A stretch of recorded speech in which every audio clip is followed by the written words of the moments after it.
In 100 years, the TV has taken many shapes and sizes. Here's the evolution of the television, from the 1920s to today.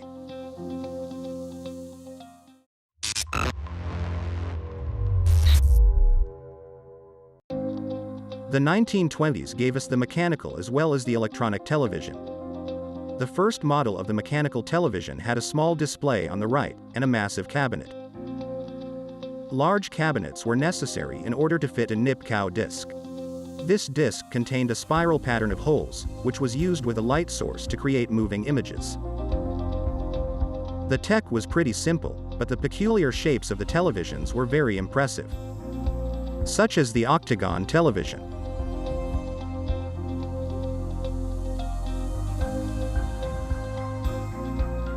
Video quality was as crude as the technology. Facial features were not recognizable unless makeup was worn in a specific way.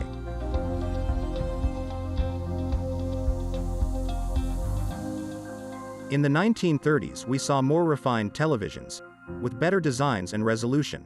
We also saw the switch to electronic televisions by the mid-30s.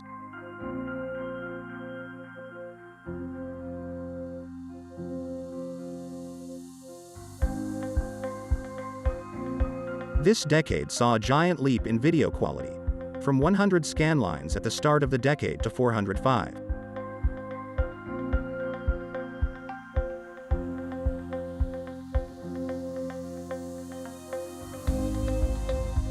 The 1940s brought us even higher resolutions, including the NTSC standard, with 480 lines of resolution and better audio.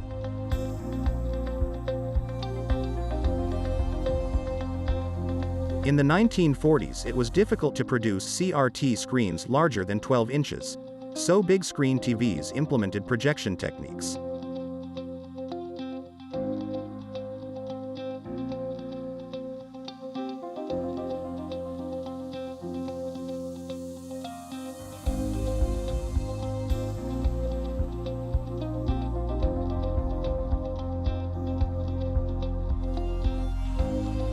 The 1950s brought us the short-lived porthole televisions, but most importantly, it brought us the NTSC color standard.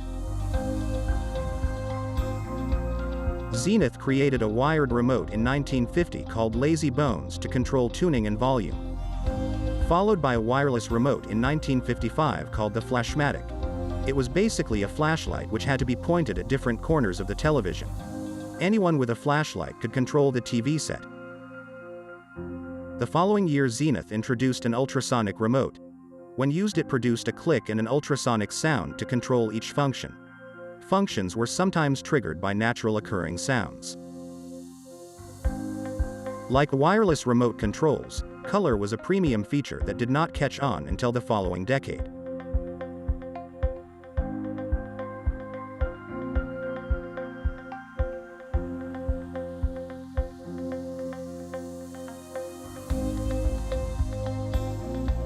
The sales of color TVs boomed in the 60s. They were now more affordable and the colors more vivid.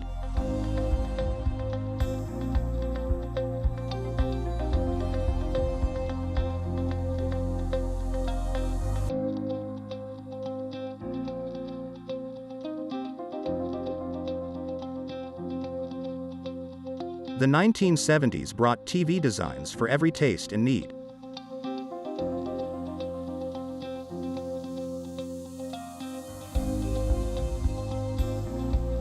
There was the upgradable television with easily accessible circuit boards.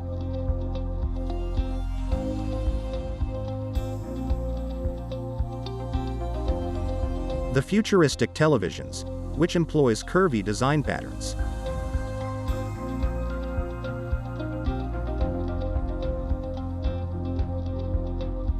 The colorful TVs that looked more like toys.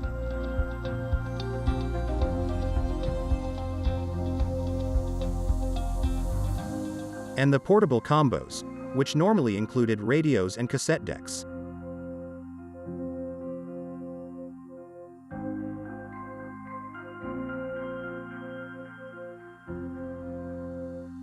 Television as furniture lost its appeal towards the mid-1980s.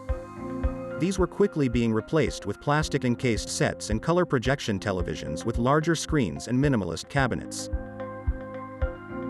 The Space Screen 45 was a compromise of minimalism, large screen and the traditional cabinet.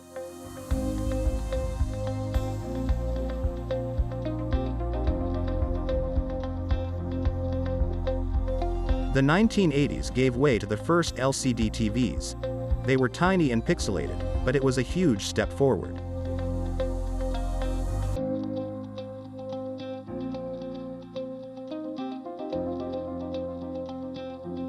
These portable TVs were a lot more affordable and included additional functions.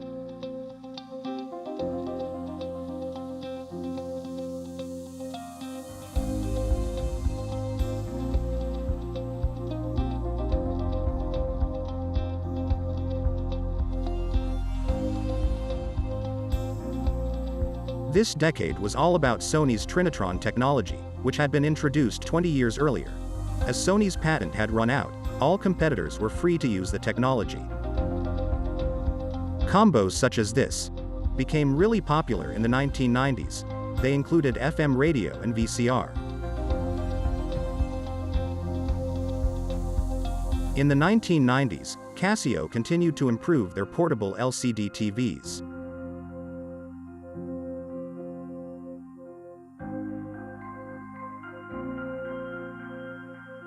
A preview of one of the biggest tech of the following decade was introduced at the end of the 1990s, the Flat HD TV, priced around $19,000. Throughout the 2000s, CRT televisions were still quite popular, as they were inexpensive and could access HD channels using a converter box.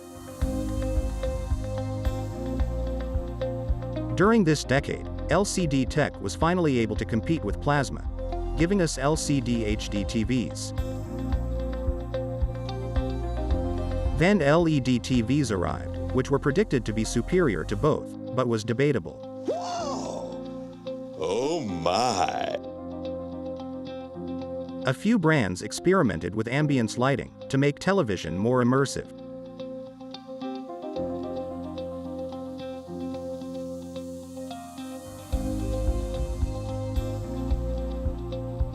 Through the decade, HD TVs became pretty smart. They were able to display content from your computer, as well as connect to different services on the internet. We started the 2010s with a whole new set of technologies: 4K, LED, and 3D, which all had just been introduced. Curved screens became the premium feature for a few years. It was meant to reduce glare and improve immersion by taking advantage of our peripheral vision. This works well for computer monitors, but it's barely noticeable on TVs.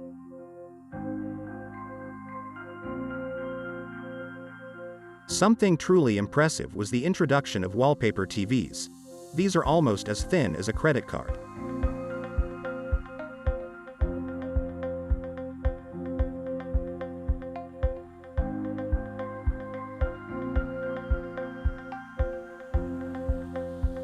The latest feature is ambient mode, which lets you match your TV to your decor. It lets you use your TV as a canvas for art, or to match your wallpaper.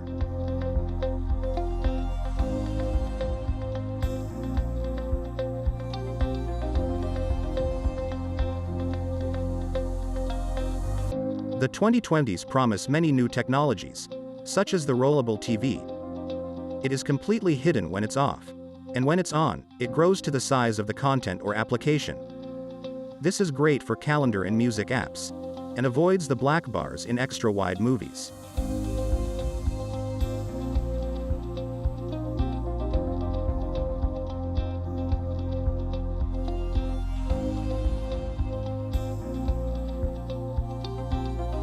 This is another discrete TV technology, but it will likely be used more as the centerpiece in a room to display art than for entertainment.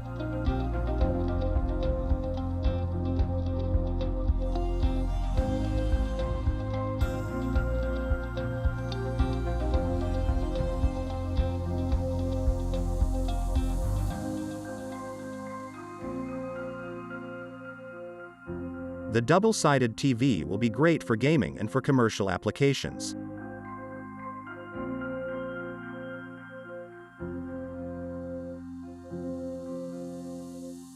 Tech is changing pretty fast, and so are TVs.